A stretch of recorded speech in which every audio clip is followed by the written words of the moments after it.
Hello there, ladies and gentlemen, and welcome to another episode of CookieCast. Today on CookieCast, it's the wrestling podcast, and we've got pay-per-view, premium live event, is it called now, I think?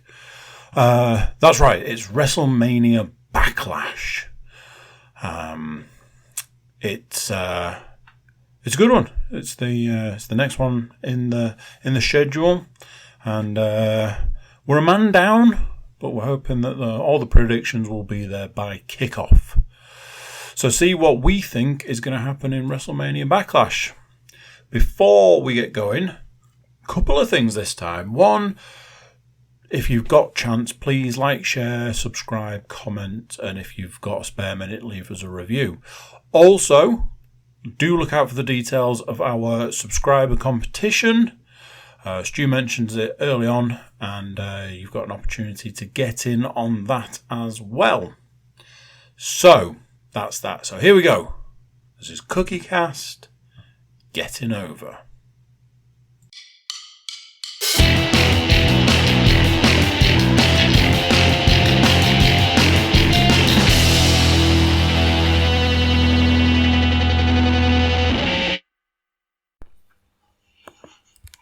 Recording in progress. This meeting is being recorded.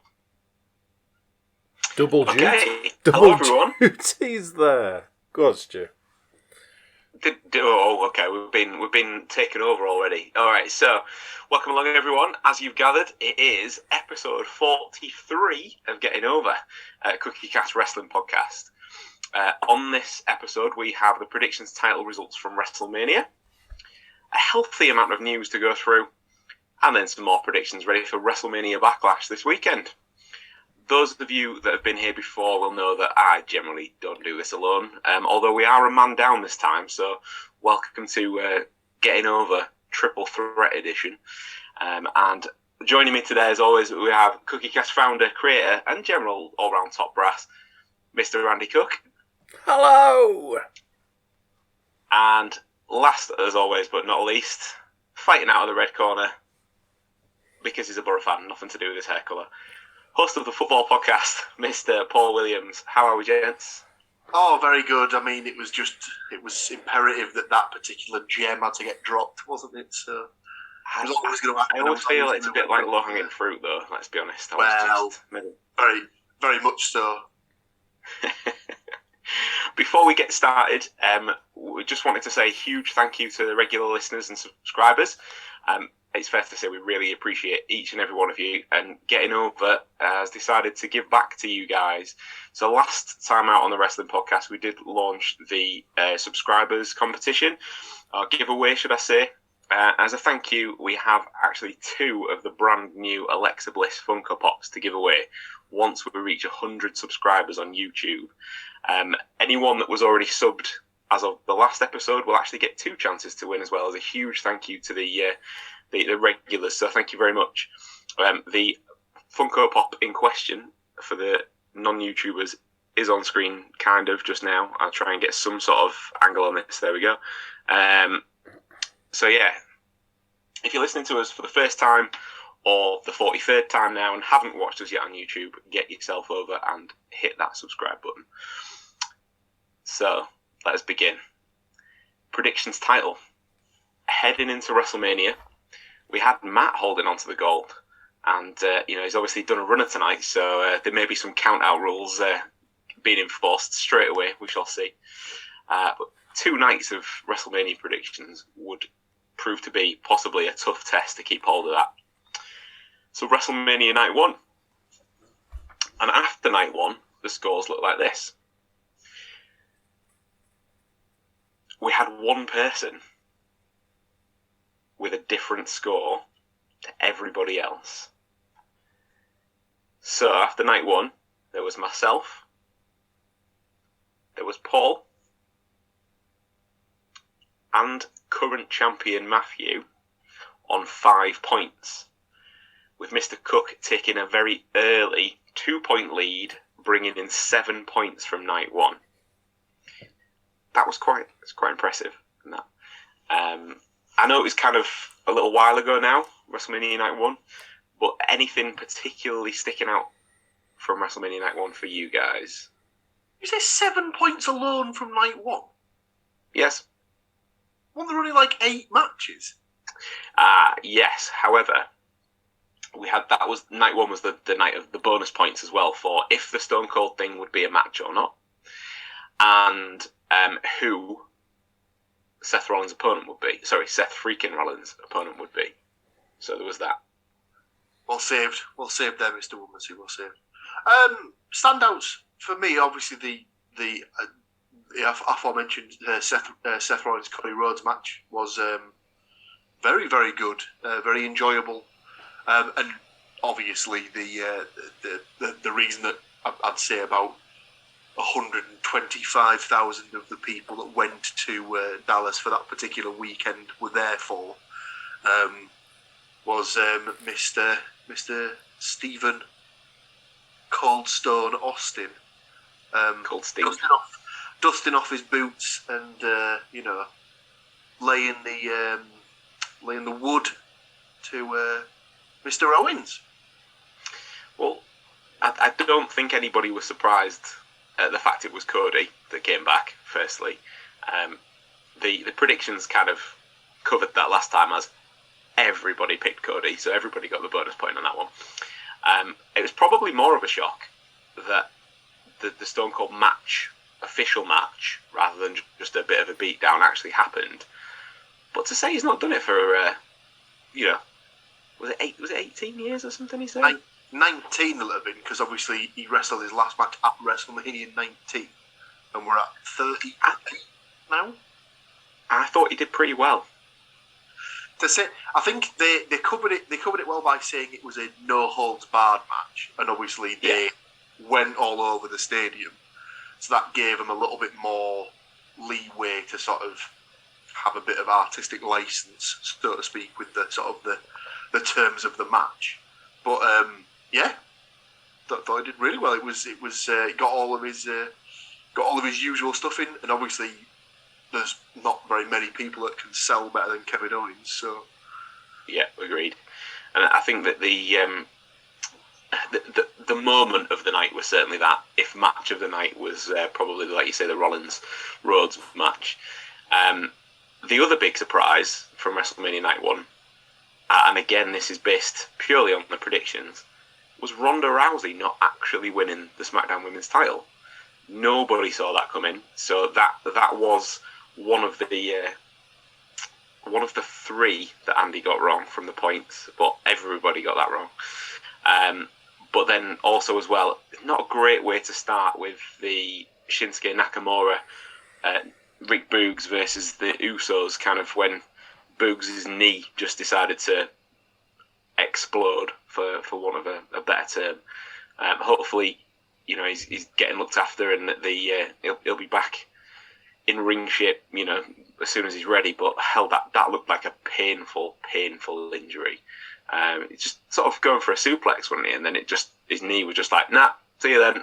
Well, he had obviously massive, majorly ignorant. I don't know which of the twins it was that he had on his back, and then the other one sort of jumped on top of the other one, and obviously he went to almost sort of squat him up, and his knee just crumbled, and you could just see it sort of as he was like sort of like lifting up. You could see it just sort of like went like that, and it was. I reckon that's one of the ones where you don't need to see the replay on the TV, and if you're in the stands, even if you're in the nosebleeds, you probably heard that go, because it was grim. It was not fun. So best wishes to Boogs, and hopefully he gets back soon enough.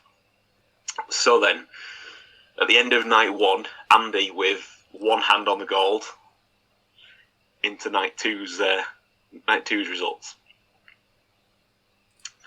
So technically then, we all need to beat Andy by 3 points in night 2 to win.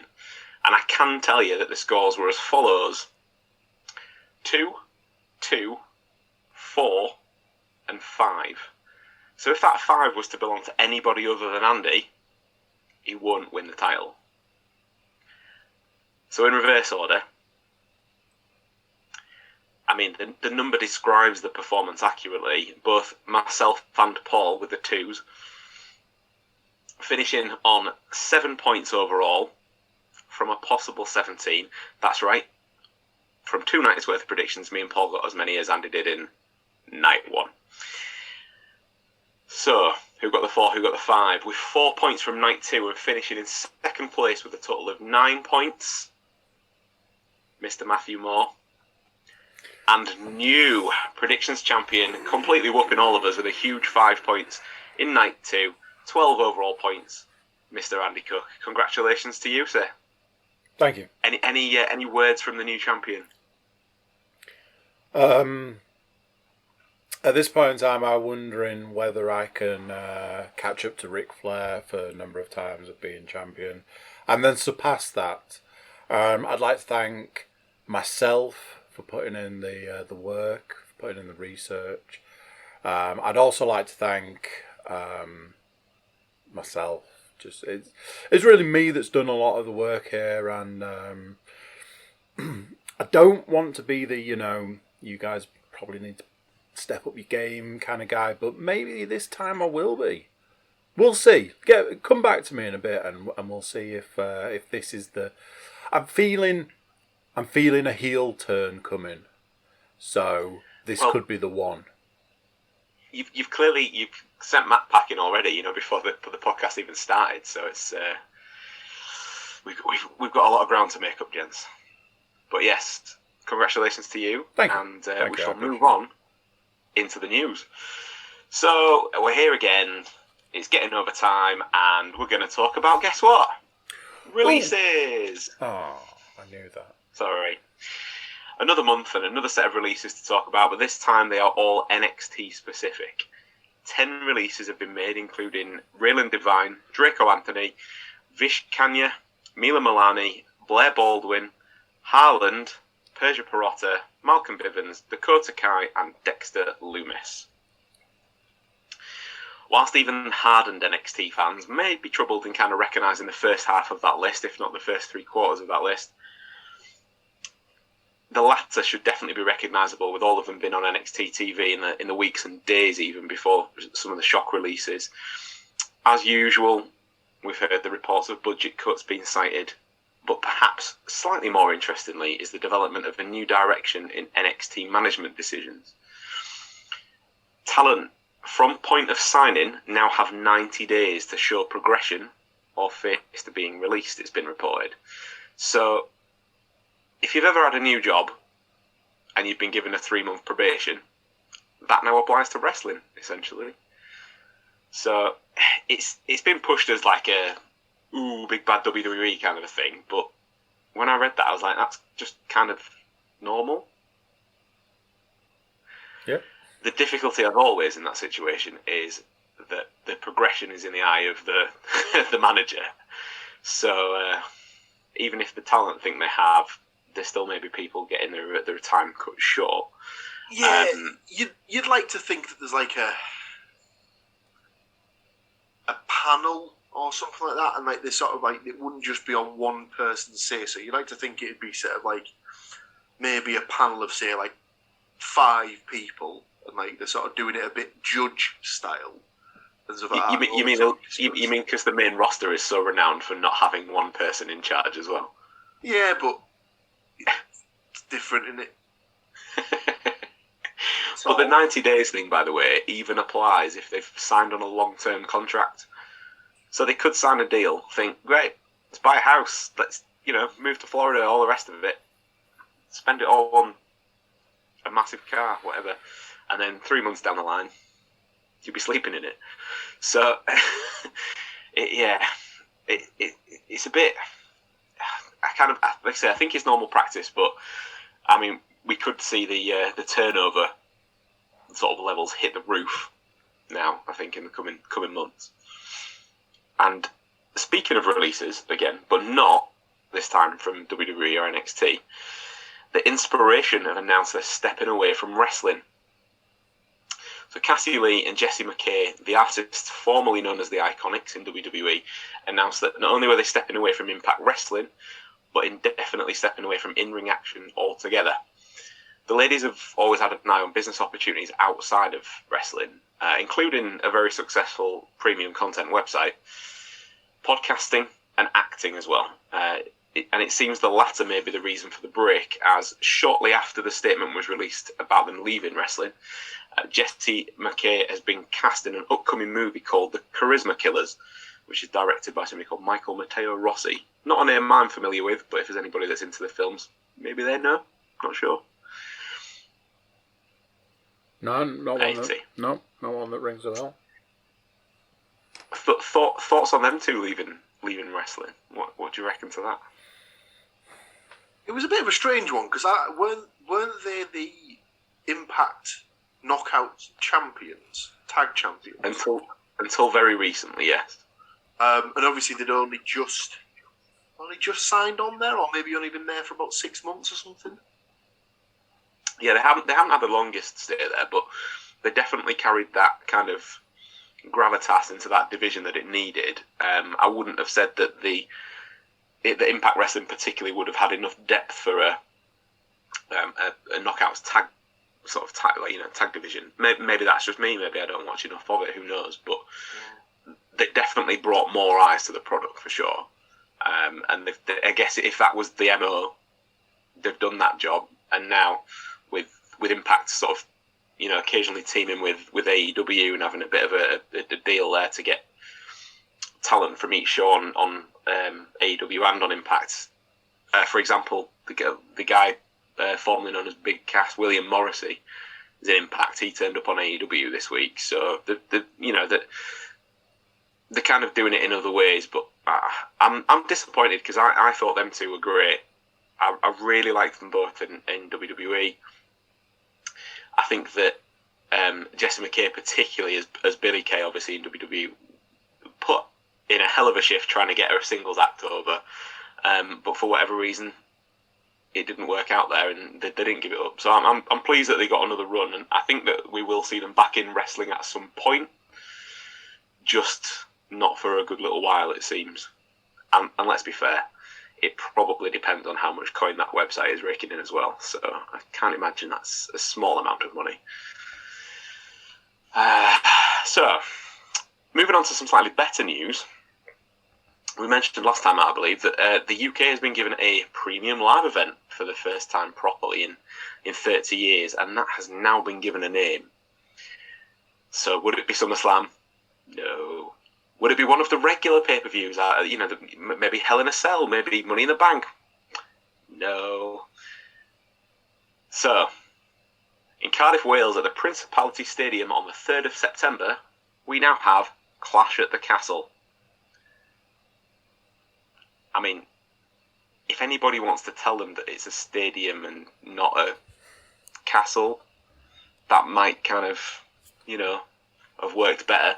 But cue Vince McMahon and his team of hobbycraft elves that are now going to be sticking together some sort of castle set, you would have thought, for the entrance stage. So we'll see how that turns out.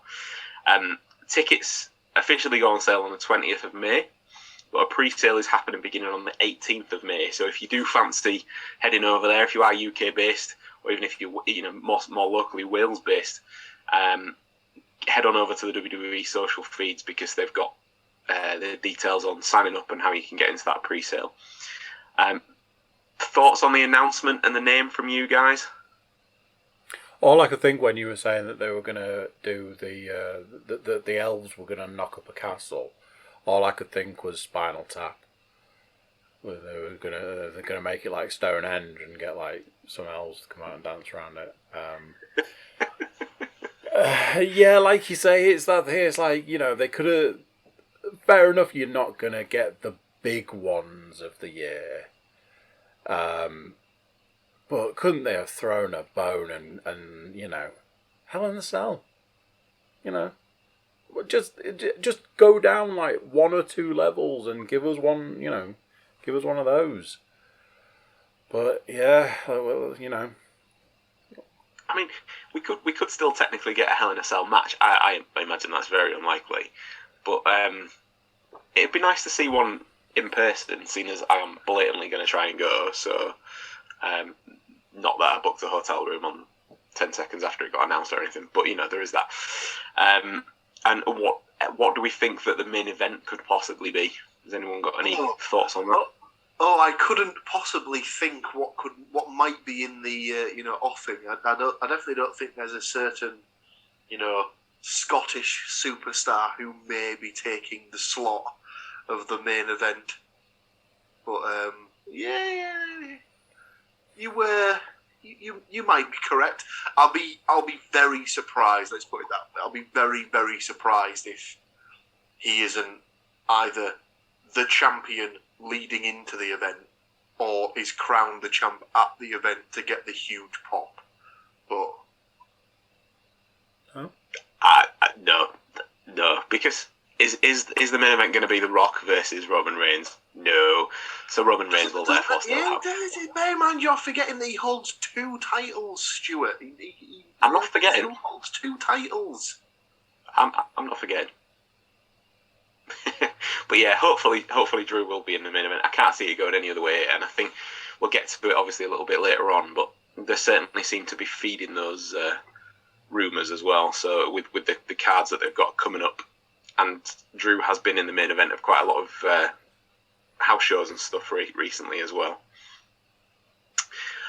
Finally, in the news section, we have AEW and New Japan Pro Wrestling announcing a joint pay-per-view.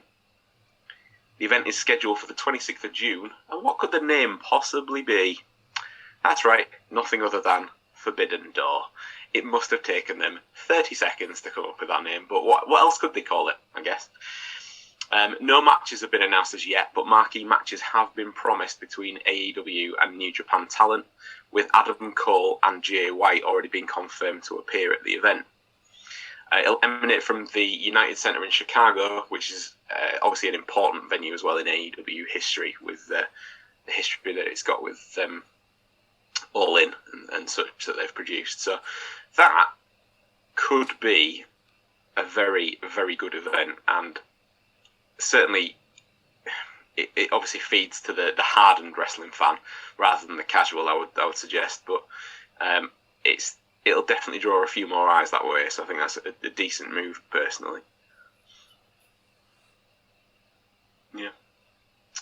Right. We shall move on. Or should we hold off slightly? It was one of those, I was like, we're going to need to take a technological break. So is that the cleanest point in time to do it? I think so. I think so. Yeah. Let's just have a little pause. Go grab yourself a drink. Join us in what will be literally a second, and we'll get stuck into some WrestleMania Backlash predictions. We'll be right back. Recording in progress. This meeting is being recorded. There you go, double duty again. We're back. Well, we are back, just in case you didn't guess by the small interlude there. So we will get into the WrestleMania Backlash predictions. So the second incarnation of WrestleMania Backlash comes to us this year from the Dunkin' Donuts Center in Providence, Rhode Island. And as always, the match card is correct at time of recording.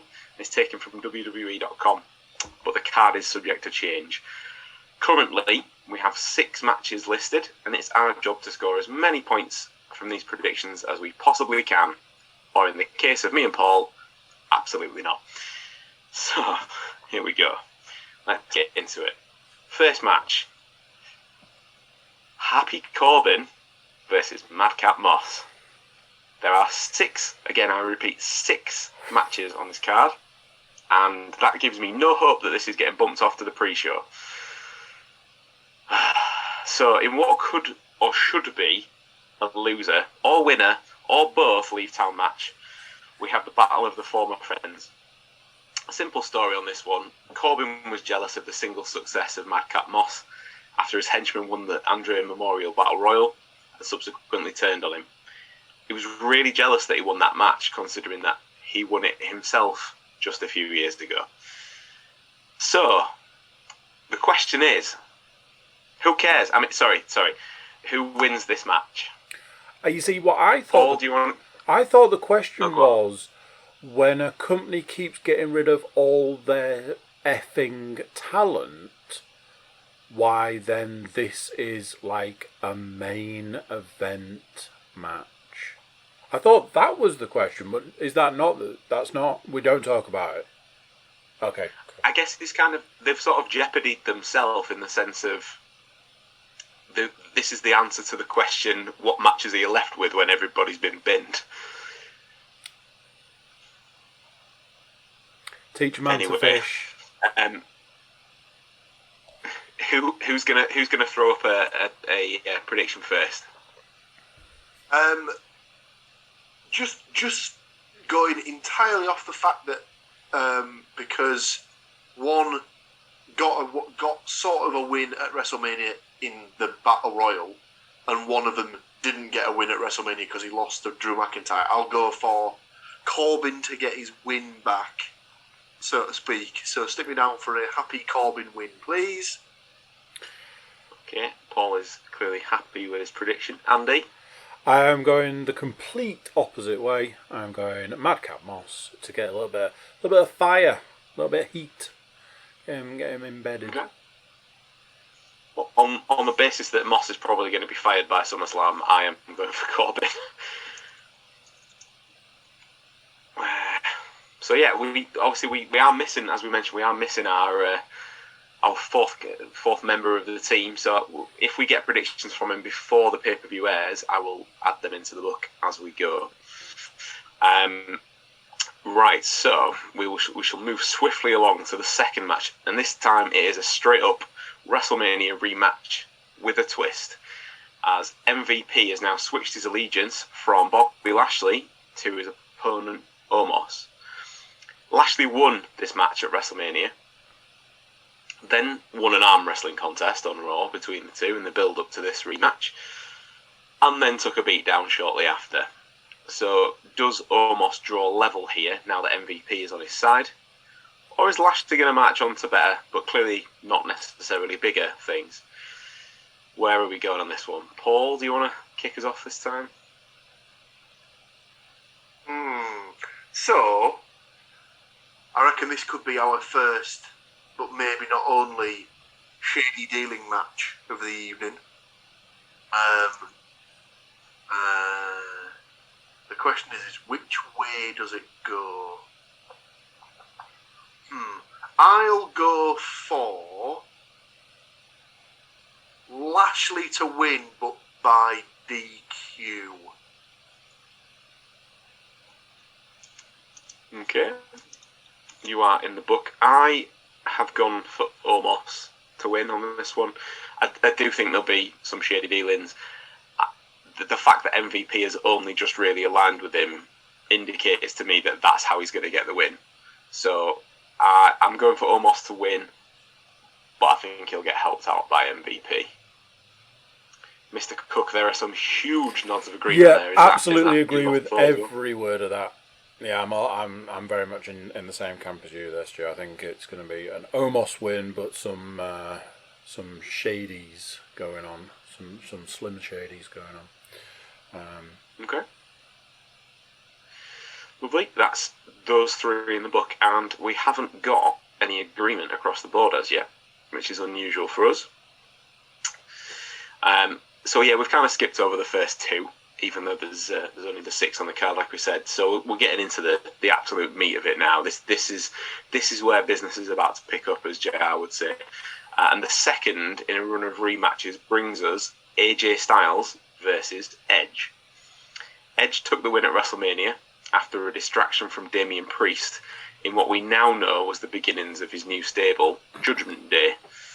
They've been making life a little difficult for AJ since WrestleMania, and whilst the WrestleMania finish served to set up some longer-term storyline, which is a good thing, personally, I wasn't necessarily a fan of how that match sort of finished with Priest just standing there to cause the distraction. I would have probably preferred a little bit more of a bit of a heftier interference, shall we say. From Raw this past week, AJ did take on Damian Priest.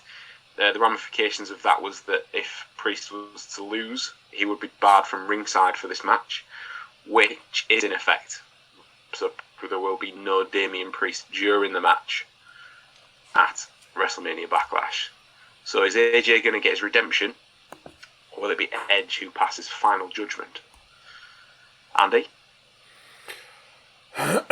So, I've been bitten by this match. I feel a few too many times at this point in time, and I think because of that, I went against type last time, and had to just completely throw it out of the book. But having said all that, you would think once bitten, twice shy, but I'm going with Edge. I don't quite fit. I know it would make like that double win, and they like symmetry, but then they like to screw you over when you think they're going to go with symmetry. I think there was maybe mistakes made previously, and I think that they're trying to sort of do something. So I'm going Edge, but I feel okay. I should just mention, just before we cement that in as well, that the development on Raw this week with the win was the tease of Finn Balor joining forces with AJ Styles to kind of level the playing field. And they've got a little bit of history from the Bullet Club days.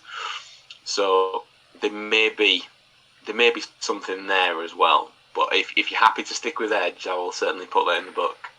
I'd seen the stuff about Finn Balor when I was looking through like the research and stuff, and it did make me sort of want to go that way, sway that way a little bit. But I was like, I think I'm just gonna throw caution to the wind and stick with my Edge prediction and just see how it plays out. Okay, Paul. Yeah, I agree on this one. I think as soon as you get the so-and-so barred from ringside stipulation, it normally just opens up, ooh, angle alert, angle alert, angle alert. So I believe this will be the introduction, shall we say, of a third member of the Edge faction. There's been a lot of talk, I've seen it online, about who the different members could be. So some of the people that I've seen that have been thrown out as possible options were Rhea Ripley as an option as someone that could join the group. Tommaso Ciampa was another one that was mentioned that could potentially be in the mix. But I think that, like you've just mentioned there, obviously the tease was Balor joining forces with AJ. I think that's going to be the swerve, bro. And I think it'll be that Balor costs AJ the match, and then obviously you'll get the whole, oh, do you not remember what you did to me in Japan, you evil floppy-haired bastard, you. If for those of you that listen to a lot of CookieCast, and for those of you that watch a lot of CookieCast, and you'll see on occasion on the football podcast where somebody makes a prediction and then generally I roll my eyes, this is that moment, but on the Getting Over podcast, because everything that Paul has just said is everything I have written down about this match. So I agree. There could not be a more apt way of phrasing it for Finn Balor to join the group other than new member, because that is absolutely the way it's going. I'm wholly convinced. Whether that's this weekend though, I think that I do like the Judgment Day setup. It gives Edge something to get his teeth stuck into. He's never really been leader of a faction before, but he's been part of them. So that is quite cool. I'm quite happy about that. Personally, I think that there's room for two more guys and possibly a female as well. Rhea Ripley would make the perfect fit. I would possibly argue that if the Liv Morgan thing had gone the other way, it could have even been Liv to a certain extent as well. Yeah, dark side of the personality and stuff like that. Yeah. But I mean, Ciampa is absolutely the perfect fit right off the bat. But then Finn Balor's been playing good guy of late, so it gives him a chance to swing back towards more the demon style of stuff as well. So I think that if that was the group as a whole when it's sort of finalised, I'd be more than happy to see them guys like run roughshod really for quite some time. They've got a good amount of potential there. So yeah, just for clarification, I have also chosen Edge. So whilst none of us have got a matching set of 3 predictions, that is the first match that we do agree on. So clean sweep for Edge on that one. Moving on, Rematch Central continues, as you'd probably expect from a pay-per-view, premium live event named WrestleMania Backlash. The simple story here of Cody Rhodes versus Seth freaking Rollins. Rollins took the Mania match without knowing who he was facing. This is his chance to be prepared for the match, so he has no more excuses, basically. The return of Cody has been quite a success so far. The pomp and circumstance around it created a huge buzz for WWE, and would have been unthinkable in his days as Stardust for him to create such a sort of a lot of media interest, I would say. Maybe proof that WWE releasing half of the roster maybe does work in the long run. Still not convinced. But yeah, I really enjoyed the WrestleMania match, as we said earlier, and the promos from Cody since his return have been spot on. All of them hit the mark for me.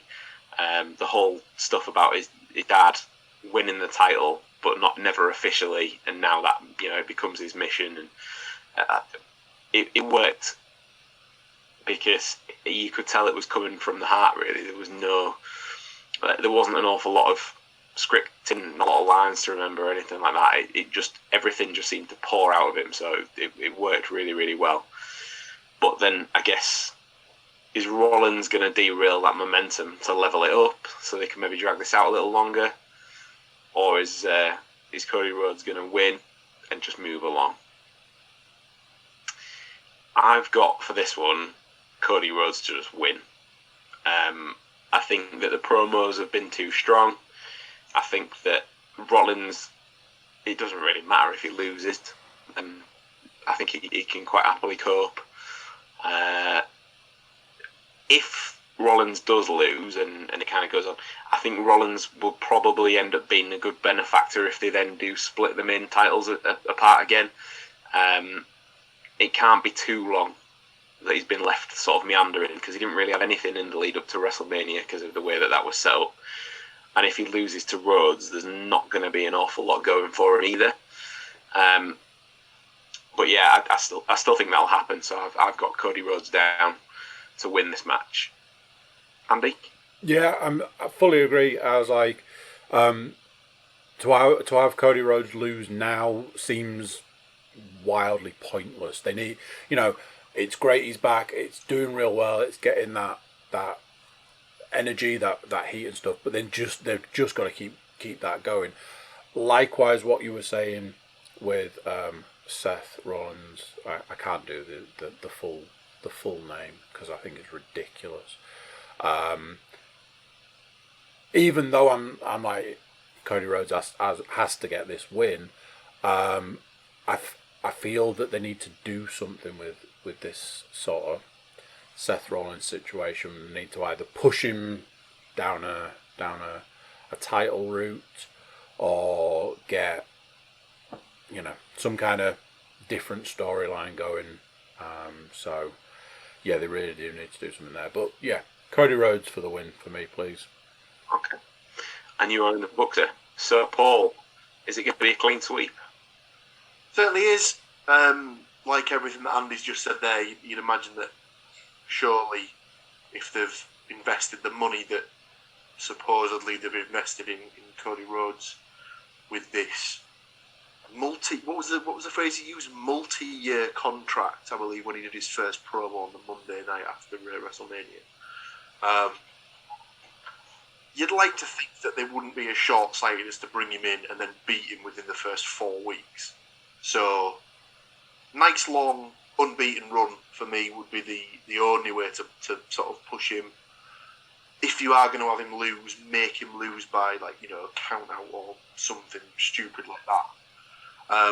But yeah, I think it's that sort of situation where Rollins can definitely take the loss better than Rhodes can at this point, as it would just kill his momentum stone cold. So yeah, Rhodes win for me, then push him on to the next thing, which I don't know whether it's going to be him reintroducing a title for Raw if they're still pushing the 2 titles on SmackDown sort of idea, but yeah. Okay, so that brings us to our second clean sweep prediction. So yeah, we shall see how we go with that one. I have a feeling that we may get clean sweeps across the board for the remainder of the predictions, but we shall see. So we will move on. The penultimate match on the card is the SmackDown Women's title match, which is an I Quit match between Charlotte Flair going in as champion and her WrestleMania opponent Ronda Rousey. Like I say, for me, and possibly the whole group of us on here, Ronda coming away from WrestleMania without the title was possibly the shock of the entire weekend, as we spoke about a little earlier. The fact that this rematch is happening is probably a lot less shocking. The added wrinkle here is the I Quit stipulation. This has come about after Ronda made Flair tap during the main event of WrestleMania Night 1, but the referee was down, so that kind of prevented the bout from ending. This time, Ronda has made it very clear she wants a decisive victory, and the stipulation in theory should give us that at least. Will this year's Rumble winner finally see the gold, or will Flair find a way past the baddest woman on the planet? Andy, do you want to kick us off with this one? This feels to me very much like my Edge prediction. I find every time I predict a certain way, it doesn't always go that way. But I think this is probably going to be a rectification of the biggest shock. So I've got Ronda Rousey down to win this. I see this one just going and going and going as a match, just going and going and going. But yeah, I'm going with Ronda Rousey for this one. Okay. And getting that title switch. I've got you in the book for Ronda. Paul, do you want to carry that on? I completely disagree on this one. I don't know what it is, but there's something in the back of my head that just I don't know what it is, but I don't think they're as convinced with Ronda as they were when they first signed her. So obviously they first signed her. She had the match with Kurt Angle against Triple H and Stephanie at WrestleMania, which was probably way beyond the expectations they could have had as far as like performance levels and stuff like that. And it's almost as if she's kind of worked in reverse. She's like come in and had this incredibly good match, and she's regressed ever since that moment. And I don't know if they're now just not as convinced with her, and they're maybe trying to do something to, like, not repackage her as such, but sort of like put her into a different sort of mindset. I don't know if they're trying to like do something where they end up turning a heel eventually or something like that. But I just think that like, this could be like years ago there was a situation where there was the I Quit match at the Royal Rumble with The Rock and Mankind. And the way they got around it was by obviously having the recording of Mankind saying that he quit.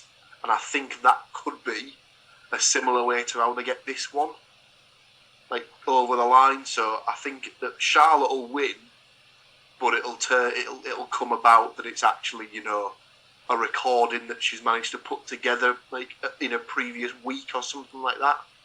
So they'll manage to get around it. So it'll go down as a loss for Rousey, but they'll be able to explain it away and stuff like that, so that it won't really matter in the record books and stuff like that. Okay, you are in the book for Charlotte. At points during that, I thought Andy was going to jump down the camera and punch you in the face because he was trying to say something quite.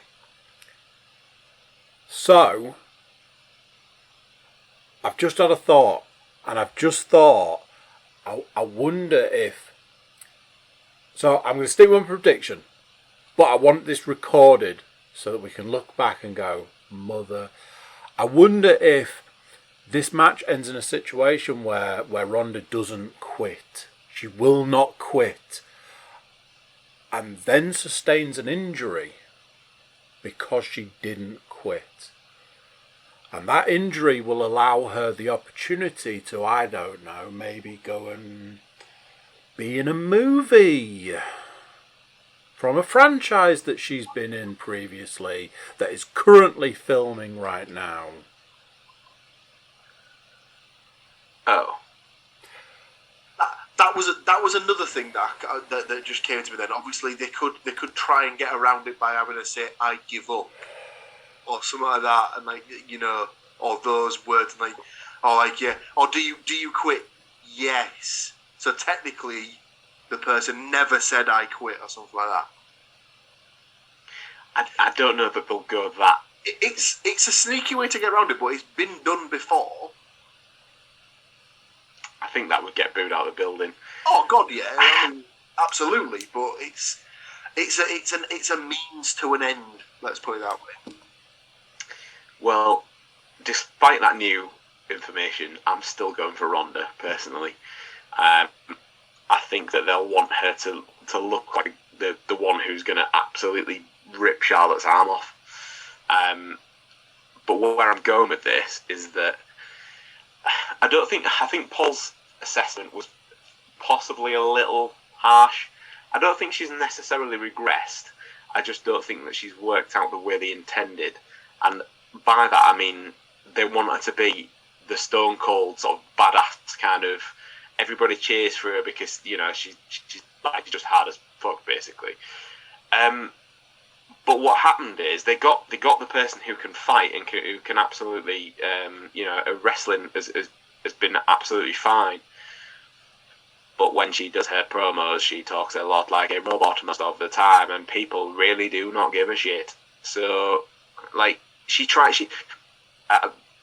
very much obviously, like, Sarah will, like my wife, will kind of catch bits and pieces of it when I'm watching it. And she hates watching Ronda Rousey because the way that she puts it, and this is as a completely casual fan, is that she's got this just angry face, and that's the only thing she does. It's an expression, it's a tone of voice, but it's just the one face. It's like, oh look, yeah, it's friendly Ronda Rousey. Oh, the eyebrows have come down, right? We're getting monotone for the rest of this entire promo now, and nothing changes. And as much as she can do the business like physically, verbally, she's not got enough for the longevity currently. She would have been a perfect example. It would have been far too obvious to put her with Paul Heyman because of the UFC connection with Brock. But just give her a goddamn mouthpiece because she so desperately needs it. Whether that could have been Sonya Deville rather than this whole Raw general manager thing. I think that's something they're probably keeping for like when/if they do turn a heel. Because it almost sort of gives her an out in, like, you know, she can just sort of like not have to speak, yet still be portrayed as this, you know, dick that, you know, she's like, you know, she's the speaking to the fans is beneath her sort of thing. So like she's employed a person to do it for her, blah blah blah, or something like that. For those of you that can cast your minds back to the Miz winning the WWE title years ago. She effectively is just Angry Miz Girl when she's doing the promo. So, anyway, I still think she'll win. So, officially, for the book, we have Andy and myself on a Ronda prediction. And Paul out there on Points Island, potentially, with his Charlotte flair. Okay, main event time. This match may have a little bit more interest to it than it sounds initially as well. So, we've got Roman Reigns and the Usos versus Drew McIntyre and RK Bro. At first, we were told there was going to be a tag team title unification match between the Usos and RK Bro, but there seems to be no mention of this whatsoever now, as Reigns and McIntyre have been added into the mix. There'll be no secret to regular listeners how happy I am to see Drew McIntyre in a main event for him, especially against the main title holder in WWE. But I can only think, and as we kind of alluded to earlier, that this is the beginning of the build to September to see Drew main event against Roman in Cardiff. This does bring up the other question though. will we still see a tag team title unification match down the line? What do we think to that? Maybe. Iffy, okay. Maybe. My other question would have been, why could this match not have been for all of it? Because they've done that before, so they could have had the winning team takes all the gold, essentially. They could have quite easily done that. And who knows, by the time that this podcast airs, we've still got SmackDown to go. That stipulation could get added, potentially. But I guess the main question is, who wins? So I'll jump in here. I think there's a specific reason they don't have that stipulation, because I think this is a cheap way to post a loss on Reigns. So obviously they don't want to beat him for the title, but if they keep him in this sort of vein of unbeatable, then it's going to get to the point where it's not something that people look forward to seeing anymore. It's just that they'll just turn off. It's like, well, I don't need to watch anymore because no one's going to beat him, sort of thing. So they're almost making it worse for themselves by making him so hard to beat, if that makes sense. And I don't want to ruin any part of your prediction or anything, but I absolutely agree with what you're saying there. It's one of those things that when I came up to like doing the research for this, preparing to give an answer for this match, I was like, have we now reached a point where we're kind of tired of this Roman Reigns thing? We're waiting for something that's starting to feel like it's never going to come. And if it's never going to come, then they need to do something else. Because if it's just he's unbeatable, then what's the actual point? He could just retire undefeated champion and walk away into the distance and be like, well, nobody was ever going to beat me. And that'd be the end of it. Yeah, I mean, that's basically what it boils down to, isn't it? It's the sort of thing. So he came back in what? August of 2020, and he's maybe lost one match by like disqualification or something since. So fair enough. I get that you're trying to build this this monster heel sort of like character, blah blah blah, and he is definitely like his sort of character side of his persona has definitely improved tenfold. He's arguably he's gone from being a very, very weak promo to arguably one of the best promos in the company. In 2 words, he's done the entire thing with the whole acknowledge me bit. Yeah. That's what's making it. But someone put like a clip of him with doing a promo against Brock when he was like talking about like, you know, you come in here, this is the, you know, this is my show, these are my people, that's my cameraman and stuff like that. And it's like, if you try to imagine him doing that promo like 3 years ago, he'd have been booed out of the building. But it's at the point now where people actually sort of like believe in him and stuff like that. But just going back to my earlier point, I think this is a sort of a cheap, not cheap makes it sound wrong, but this is an easy way to post a loss on him. Because it's non-title, if it still stays non-title, obviously. But it also, like, if anything, it probably improves his character because it shows that, he can be beaten. And it doesn't have to be necessarily with a finishing move or anything. It could just be, in fact, I think it might be like a quick one. It might be a roll-up or like a small package or something like that. I think he'll get that. I think Drew will win, and I think he'll win with a quick one, as they say. So you're actually going Drew McIntyre for the win? Yes, please. Okay. Andy? So because of what Paul said, because of what I was saying in my agreement and stuff, when I came into this, I was like, I really want to put RK Bro, I really want to get Drew, and I really want that. I mean, to me, that combination is a sweet combination. You've got RK Bro, Drew, big fan of everything that they're doing, and I constantly think that Drew gets screwed unnecessarily out of stuff. And I was like, however, you look at the other side of the ring and it's like, well, they're not going to win, are they? Because it's against... But the more I've thought about it, the more we've had this conversation, the more I'm looking at it. I think it's right. I think it's doable. I think it is, like Paul said, it's not a cheap way, but it's a cheat way of pinning a loss. So I've decided, RK Bro, Drew McIntyre, please. I think it could be doable. Okay. I am not to do this to play for points. I am going to go for the bloodline, as it were. I think that whilst I think everything that you've both just talked about is viable and is absolutely in many cases the right way to go, Andy also uttered the phrase "Drew keeps getting screwed." It's going to happen again. I think the way it'll finish is I think the Usos will get the pin on one of RK Bro, probably Riddle. Let's be fair.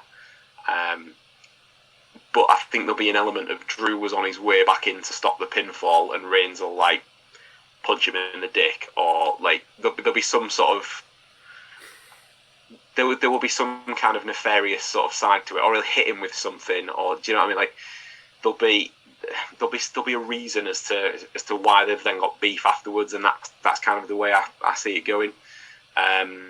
So I'm going for the bloodline to win this one. But it just enforces then Reigns as like the full-on heel champion, and it gives Drew that bit between his teeth then for the drive all the way through to September. So that's it. So we have got some different views on that one. In theory, the way that we've predicted differently will probably all work out that by the end of it, it's some sort of three-way draw. So we shall see how we get on with that. Obviously, if we do get a chance to get Mats in time, like I say, we'll drop them into the book as well. I was going to say next time. This is where Matt just swoops in and just basically tactically picks his way through all 6 predictions to ensure that the belt comes home to Daddy. I'm kind of thinking that as long as he gets the predictions to me before the event, but I mean technically he needs to do it before the podcast is released. I was about to say he needs to get it to you before 7 p.m. on Friday. Right, okay, so all of those are in the book and locked in. It leads us very quickly to any other business. Anyone got anything else? No? No, nothing majorly pressing from me. I've just seen something on Twitter, actually, which is... Oh, God, I can't find it now. But it is 20 years, almost to the day. In fact, here is it. So, 20 years ago, we were told to get the F out. So, May the 5th, 2002, in a court case that took place right here in England, I believe, the World Wrestling Federation were legally forced to to drop the WWF logo or the WWF moniker, and they had to undergo a sudden rebranding, becoming the WWE that we all know and love today. Wow.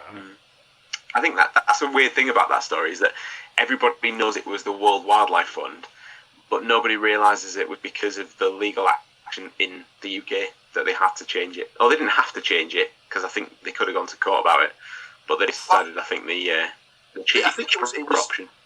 Whenever I've heard it on podcasts, I think it was confusingly similar, and that's why they had to drop the WWF.com stuff. Mm. That's for another day. That's probably a podcast all in its own right.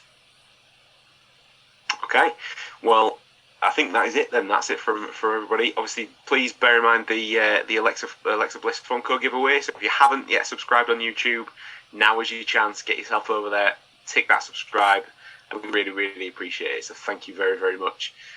So yeah, enjoy WrestleMania Backlash, everybody, and thank you very much for listening or viewing, and we shall see you next time.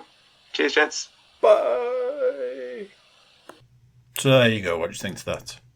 Another one done. Another pay-per-view gone. Another premium live event gone. What have you got for your predictions? Tell you what, why don't you jump over to thecookiecast.com and let us know. And we'll add them to the book and see if you can beat us. Maybe even get a taste of that belt yourself. Title, sorry. Before you go, please do consider like, share, subscribe and comment. If you've got a spare couple of minutes, drop us a review. Means a lot to us. It's a big help to the podcast and it helps us further down the line to bring more fantastic content.